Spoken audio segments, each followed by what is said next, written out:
Uh, okay, we'll move on with our class. We're covering the book of Revelations. Just to summarize here, the message to the seven churches are really 7 steps in the progress of the disciple as he is approaching true enlightenment, what's called enlightenment.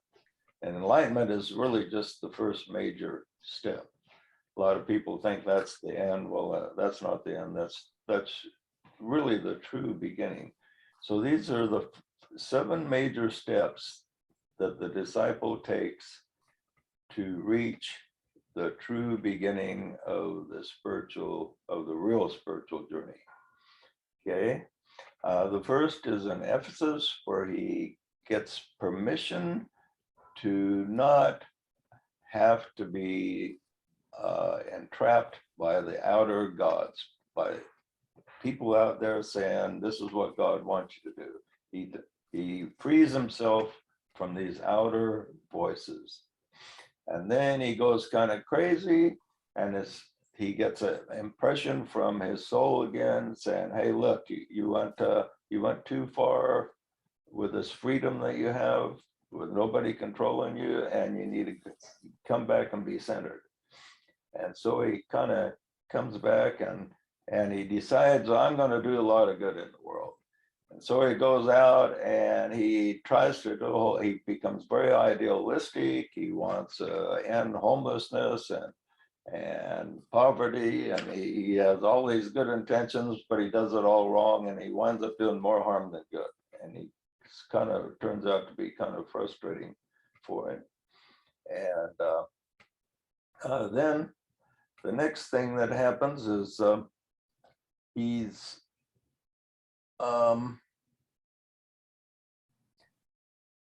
he encounters the beast again, but this time he encounters the beast in a different form. The beast was in the recognized and established authorities for all his lives, and now he encounters the beast in like spiritual teachers, gurus that try to take his attention away from the inner God again. And he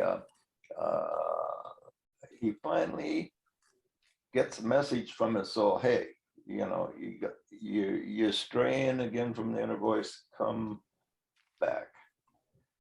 And so he then becomes kind of frustrated, and he goes through the dark night of the soul in the next step. And he thinks, well, I kind of screwed up. I tried to do what was right and it didn't work out. So he feels like saying the heck with everything. I'll just be a regular guy. And so he goes through this dark night where he feels that he just failed. And he feels little connection to his soul, but his soul doesn't give up on him. And his soul finally penetrates and he says, come back. Come back into the light. And then in Philadelphia, the 6th step, he comes back and he feels really good about it. Oh boy, I'm back in the light and here I am. But here, where he's finally back in the light, he gets some reprimands and he's told that,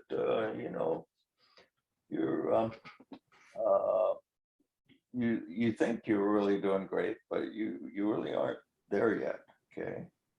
And so this is where we leave off here, is that he's in this state where he feels like he's centered in the light. He's getting some soul contact, but he's not. He's at the point where he's wondering, or he's not maybe committed 100% to what his soul is telling him to do. And his soul tells him the next thing he gets from his inner voice is this: him that overcometh will I make a pillar in the temple of my God, and he shall go no more out. And I will write upon him the name of my God and the name of the city of my God, which is the New Jerusalem, which cometh down out of heaven from my God, and I will write upon him my new name. So the word overcometh is used just regularly here. And you know that regular religions teach just believe in Jesus and be saved, and then make it sound just you just got to make pretty much one step. But here he says that the disciple needs to overcome. Says, okay, you've centered yourself in the light. You're listening to the voice of your soul, but you're not doing everything your inner God tells you to do. You still have some static here. And he gives him this promise that if you overcome, I will make you a pillar in the temple of my God. Now, what does that mean to be a pillar in the temple of my God? How do you become a pillar in the temple? Any comment on that? What does that mean? Well, a pillar holds up the temple, so it would be a position of power, possibly connecting with other pillars, together creating the temple of the Most High, or part of the New Jerusalem, or the city of peace, or so we would all be participants in that great work. And what are the ingredients that build this temple? What do you mean, like marble? Us. We're the Right, exactly right. We're the actual stones that put the temple together. Okay, so when you're a pillar in the temple of my God, it means that you're one of the ones that's holding everything together. Because if you are one with God, then you can be one of the ones that hold all the spiritual power intact. I would call that being a useful member of your community. Well, if you view the community as a temple and you're an ingredient, that would correspond there. You'd definitely be a useful member of the community. Your light would shine. You know, you do great works, people, you would stand out, but you'd be a part of something greater than yourself that the community wouldn't even know about. And also it says here that if you're a pillar in the temple of God, you're also a person that others can lean on. So if you have spiritual energy going through you, and if you're connected, then other people will sense that about you. And the ones that are approaching discipleship will gravitate towards you. But those that are in darkness will feel something strange about you that they don't like, even though you're a really nice guy and everything. And I have a thought. yeah, Natalie. So along Curtis and Rick's comments, like if we view this group as the pillars, or as Ed has pointed out, he said it in the same way that I think of it, like lightning rods, but in context of this is pillars. And then you are able to imbibe your own identity of who you are, your new name, then together, because everyone here has that capability, we become the foundation. So my view along the lines of past lives and all that stuff has changed dramatically over the last 10 years. What you read at the beginning of this is kind of been my journey for the 10 years, is that when you talked about not liking something in someone else or fear, you have to realize they're just a mirror of your own fear and your own doubt and your own insecurities, meaning that in my experience on my journey that has landed me in the mental hospital 4 times, I feel like it's not about lives, it's about energy. Everything's about energy. And once you connect with the energy, whether it's the energy of a planet or the energy of destruction or the energy of creation, you then embody it. And as you connect with the energy of light and darkness, you then embody it. So in each one of it ourselves, if I look at Tyler, who I love, and I don't see any flaw, and I'm like, something about Tyler bothers me. Okay, so yeah, he still goes to church. Then I go, oh, that's my own issue, that I have not healed my complete issue with the church yet, which I finally have. Talked to the missionaries and everything, without any grudge, completely staying in that place and space of gratitude and love for all that it gave me. So anyway, just my little perspective on that. Okay, well, thanks. So the most people can, if they examine these 7 steps we're going through, can see how they kind of went through a lot of them themselves until they get up to wherever they are at the present. Because in each life, we relive all of our progression from past lives. Just like the physical body, when it's when the female is first impregnated, it goes through the evolution of that produced the spiritual body. You know, we start out with tails and everything and eventually evolve into human form within the womb. So we reproduce the evolution that created the physical body, and we do the same thing with our spiritual evolution. After we're born, we go through in miniature the evolution from our beginning as conscious beings to where we are now. So let's say you've in past lives have gone through these 7 steps one time or another, then all these 7 steps will be meaningful. And if there's a step you haven't gone through yet, that it can still be meaningful, because your soul will tell you that you know, this is one that you really need to listen to. So anyway, and being a pillar in the temple of God means that other people and other forces can depend on you holding things up. And the affirmation of the disciple stanza from it really exemplifies this, and it reads this way. It's one of my favorite. I'm a way by which men may achieve. I am a source of strength, enabling them to stand. I am a beam of light shining upon their way, and thus I stand. Beautiful words. There's several stanzas in that. We won't read the whole thing, but it's beautiful words, and to give us an idea of how important it is for us to take a stand in the spirit. And when we do, others will feel like they can depend on you.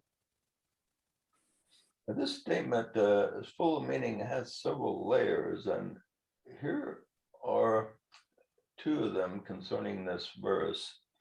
We fall into matter, and then we work our way back to spirit through many lifetimes, so that we don't have to be reborn. And this particularly applies where it says here, he shall go no more out.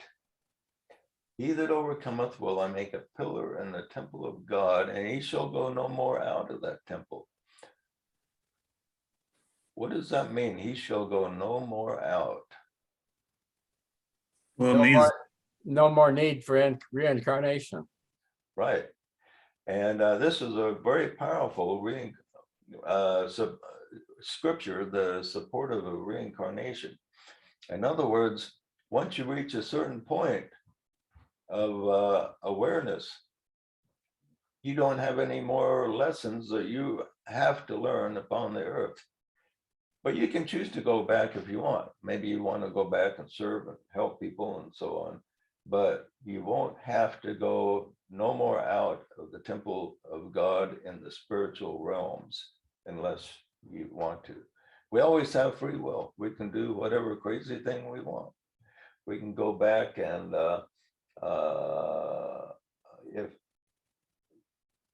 play around, and it's this world is called the playground of the gods in some writings. And so some come here to play, some come here to serve, some come here to spiritually evolve. So the speaker will never again leave the consciousness of the spirit, whether he be in the body or out of the body. Yet, if a person is spiritually evolved to where he doesn't have to go any more out, say he's approached the consciousness of a master, if he decides to incarnate, again, he's really taking a risk, because we have to remember this about ourselves. In the beginning, we were with God and we were one with God. And we separated ourselves and came down here to this world where we're all separate beings. And we took quite a risk in doing this, because a lot of us wound up doing crazy things. Some of us become what we call evil, destructive, and wound up doing things that we never really planned on doing. So we had to work ourselves back to the spirit. And once we work ourselves back to the spirit, because of the experience, we're much better at keeping ourselves there. But still, if a very enlightened being incarnates, he can still come down and retrogress. And it may take him a couple lifetimes to work himself back to the spirit again. So you never know. And my impression is that one of the reasons we're having so many spiritual problems in the world, and we're not making the progression that a lot of the spiritual writings predicted we'd be at this time, is because a lot of the people that came down here to do a job have forgot who they are and are not doing everything that they were supposed to be doing. So this is what we need to examine in our own lives. Am I doing everything that I planned on doing when I came here? And we need to ask ourselves this question, because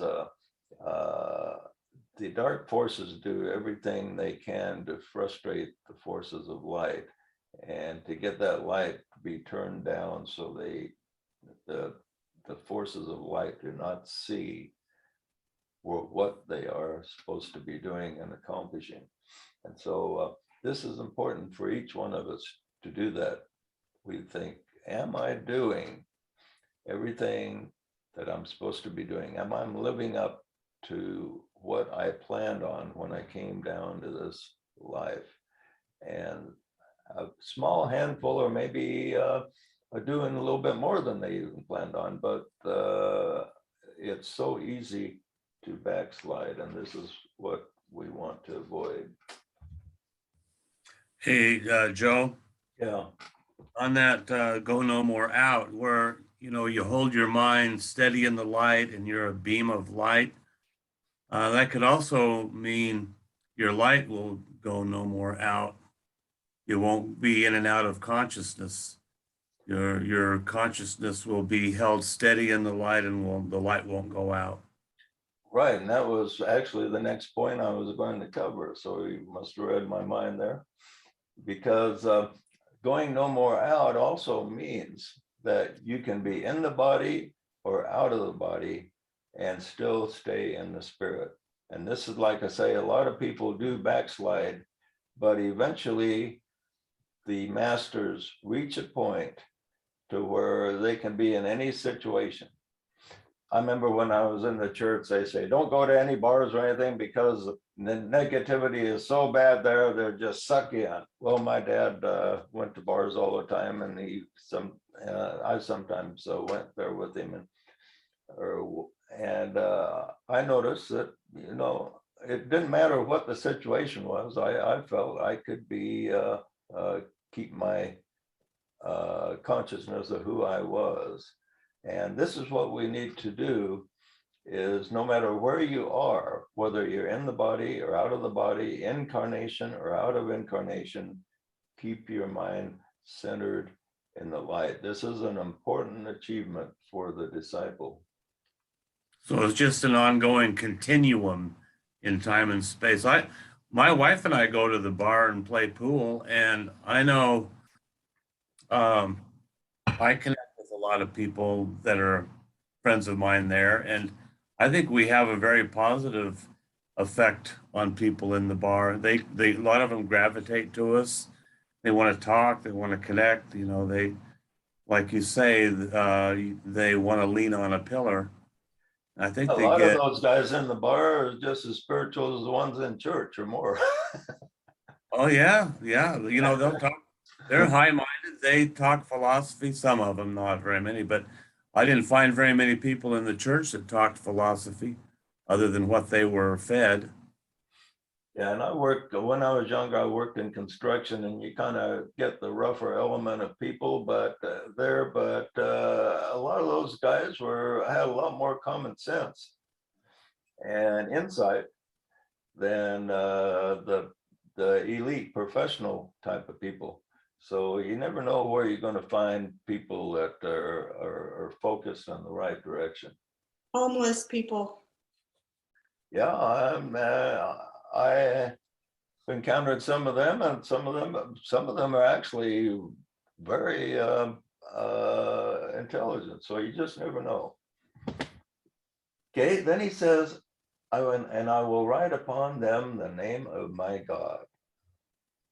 Those that overcometh, I will write upon them the name of my God. What does that mean? So Natalie, do you have the name of God written on you? I do actually. And I shared it for the first time in the hospital this time. And it's really easy. It just, you change the first vowel of my name from an A to an O, and you split it into 3 sections. So I am not a lie, not a lie. That's my Yeah, name. that's one way. Not a lie. That's cute. Thanks. Yeah. Okay, Tyler, and where do we find the name of God written in us? Where do we find it written in us, the name of God? Yeah. Well, you know, they talk about the name written on your hand and on your forehead, and you know, it being in If your you want mind, to- I guess. I don't know. Let's put it this way. If you want to find God, where do you look? Look within. Right. So if you find God there, wouldn't his name be there too? Seems like it would be. Right. And the name is basically I am, or I am becoming, what, depending on where you are. So God just is, and being just is kind of recognizing that it just is eternally, is recognizing the name of God. Okay, I have something to add to that. And that is, if you look at your real given name, like Joseph Dewey, what does that mean? Dewey, David, when you analyze your own, like Curtis has the letters of Christ in it, for example. Natalie, not a lie. Okay, so you can look at your given name and you can see God within that. And then you can also be given a new name, like the name that you want to call yourself. It's like a secret name. I have one. It's a secret name that I call myself. Well, I told you my super secret name of not a lie. I have another one too. Sharon would be so proud to hear this conversation. Yeah. What does Joseph Dewey mean? Do you know, Joe? You studied it? Yeah, matter of fact, I put that in first book. Joseph means that he will have increase. So the meaning behind Joseph is means that in this life I will grow.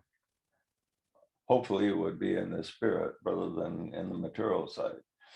Okay, and John,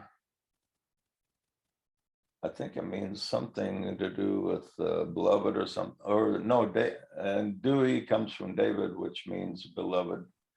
And so all these things, the meaning behind your name is significant. Now, in this age, though, we're kind of drifting away from the meaning of name. People are making up names sometimes that can't be traced back to any meaning. Unlike the old days, every name had some meaning. The Indians use this quite often. If you called running bear, it means you can run like a bear, you know. And the names the Indians give their kids was they waited till the kid got old enough to see what kind of character trait he might be growing into, and then they name him what they want him to become, and then he kind of became that. And that was their idea. And a lot of the ancient cultures did that. Now, if you have a name, what do you do though if you have a name that somebody just made up that doesn't seem to have any meaning at all? Then you can look at the sounds in the name. And our friend Sharon is really good. She's written several books on how to interpret this. So the actual sounds in the name also have meanings, even if you have a name that can't be traced back to some type of meaning. Now, let's pick somebody with an unusual name here, like Jade. like Acer. What's what's your first name? Does that have any meaning that you know about? I'm not familiar with Iceland names, but I know they're very complicated. Here's a book, I have, The Hidden Truth of Your Name. It goes into the meanings of every name. Oh, that's a big book. It's I a big actually- book, yeah. Okay, So, hey, Sarah, do you know what your first name means? It means the gift or defense of God, according to the name dictionary. And Oh, I okay, so it's even though it's a really unusual name for us people in America, for you, how common is your name in Iceland? Is there other? it's very common. Oh, really? Really? When I was a kid, we had 3 kids in my class with the same name, my name. Really? Really? Well, you're the first one I've ever met with that name. So, so what does it mean again? The gift or defense of God. And I actually have God in my name, the first 3 letters. Oh, really? Cool. And Goodman. Well, you Yeah. need to focus on that meaning, Ace, because that will help you kind of, because that's a little bit of a guide as to how your life's supposed to go. Yeah. So Well, also that, just his English name that we use of ace, right? What does ace mean? It's like the highest card. If you're playing cards, it's the best you are in a sport. You're the ace. So I think that has meaning too, ace. that's aus in English. Ah, Nee, aus in Icelandic. I knew what you meant. There you go. I believe your beginning of your name shares the same root with the origins of God and good, because I think those come from the word gut in older versions of German, and that's where we get God and good from in English. The first 3 letters of my name, it actually means God in English. Oh, interesting. And the first three letters also appear in other Icelandic names. Huh. There you go. So quit arguing with yourself about it.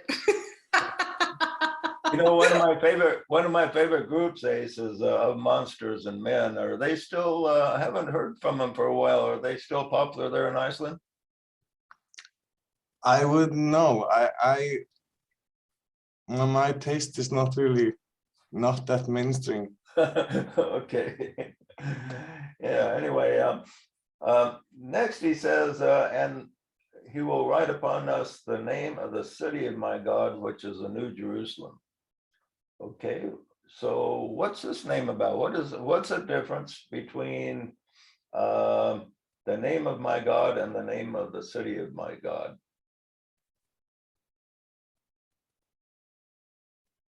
I would think the city is where you live.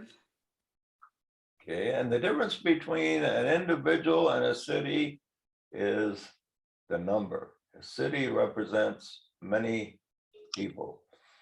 So this tells us that not only do we have the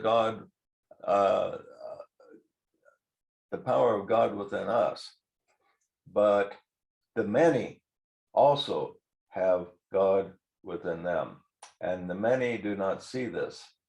But on the other side of the veil, the many do see it. And thus all power on heaven and earth is theirs. And if the many can see it here, then the world can be transformed. And so we need to look on our brothers and sisters out there that just appear to be living normal material lives. Look upon them as having the Christ within them, as the Christ is within us.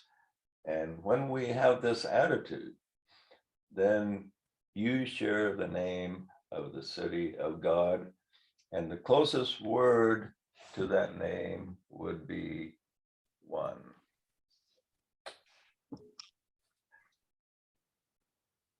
Okay, then next it says, which cometh down out of heaven from my God, and I will write upon him my new name. So what does that mean, that the New Jerusalem will come down from heaven?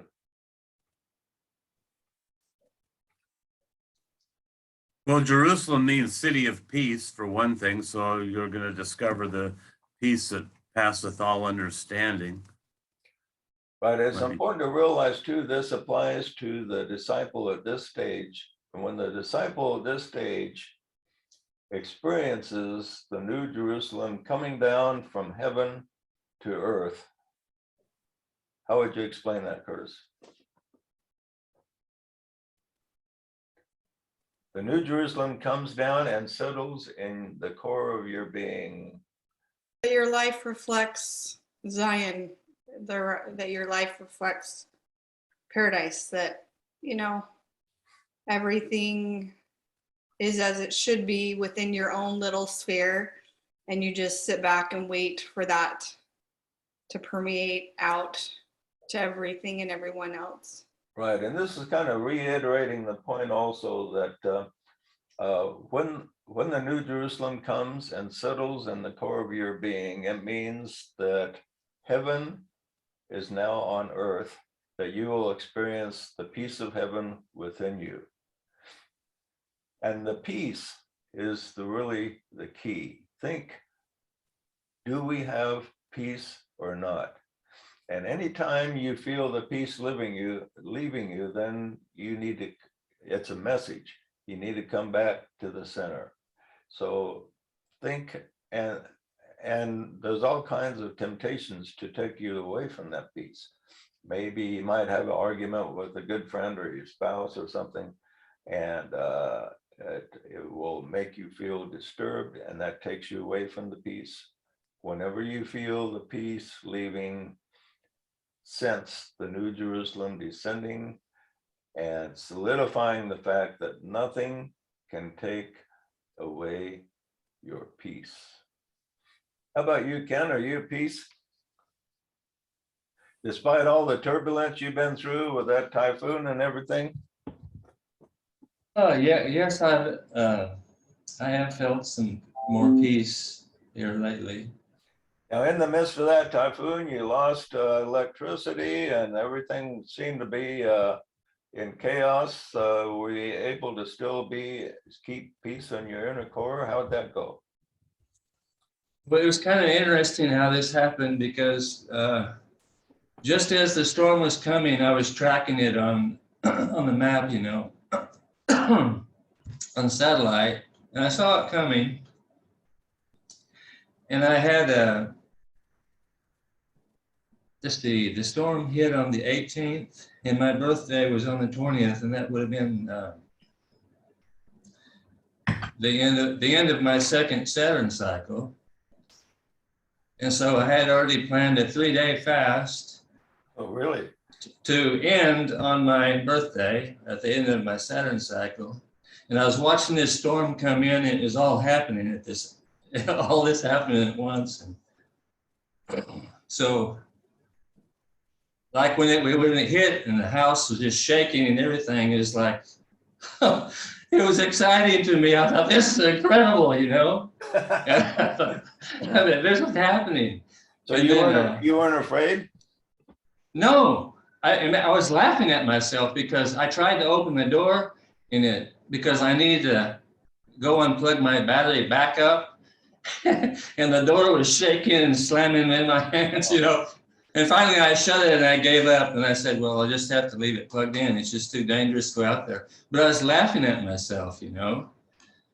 And so after the storm was over and all this is going on,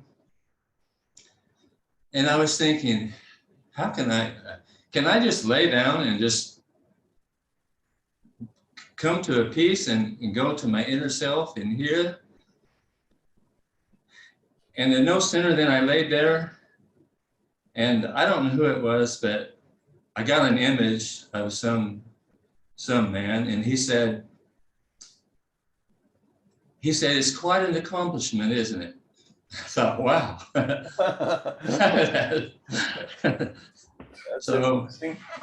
So somebody heard me, I guess.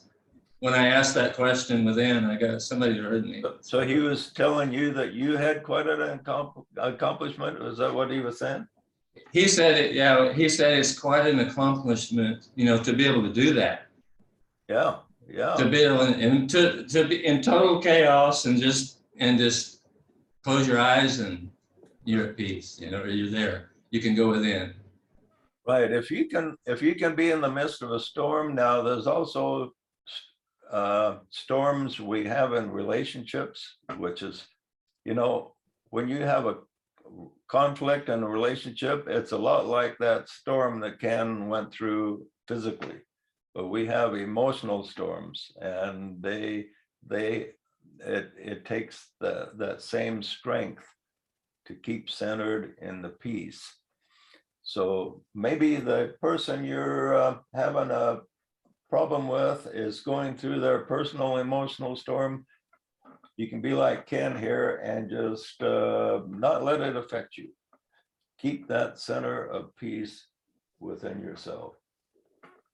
Oh, okay, thanks for that account, Ken. That was pretty interesting. And then he says, I will write upon him my new name. So what does that mean then? If you go through all these things, if you withstand everything, then you will have the new name written upon you. Means you're stamped. You're stamped to be a member of the New Jerusalem. Okay, what's the old name represent? There's a new name and old name. The old name represents your lower self. Oh, your personality goes from like your personality name or your given name to a spiritual name. Right. So when you have your new name written upon you, means that you have established soul contact. So you can stay centered in the spirit. You are now what Paul calls born again, and you're a new man, the spiritual man is what he says. So, and because you're a new person, and this is a symbolism behind baptism, is it's representing doing away or submerging the old man and being born again in the spirit. So your consciousness is no more in the illusionary world, but your consciousness is in the realm of the spirit, which is the real.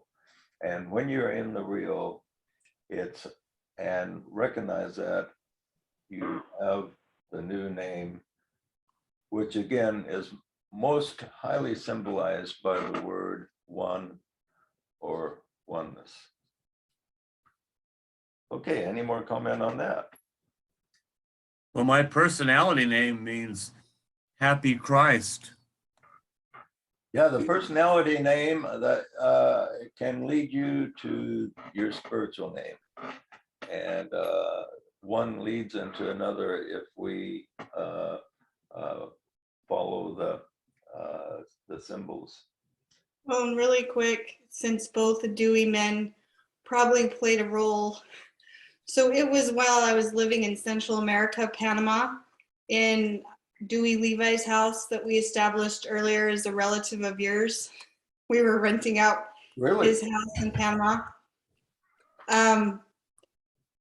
That I connected with my higher self and, later found out the name, and then later still found out that through that connection, it's past and future, because the past is so limited and it's so full of things that didn't work out that you have to go forward and create in the future, as well as just beyond earth, things that are better. And so in order to heal from the past, this earth life and generational and cultural and the constructs are really limited. So the nice thing is when you do that, when you can connect with this, whatever you want to call it, my true self, your higher self, you can have that option to do that. And that's for me what allowed me to heal. Well, great. So thanks, Dewey's. Well, Because good. it started there. Point attention. So that's interesting. Okay, it ends with, he that hath an ear, let him hear what the Spirit saith unto the churches. Now you notice it says plural. In other words, the messages to these 7 churches, all these 7 steps are to be considered by everybody. It's not, even though you may be at one of these steps, it's good. Let me put him on. It's Moshi.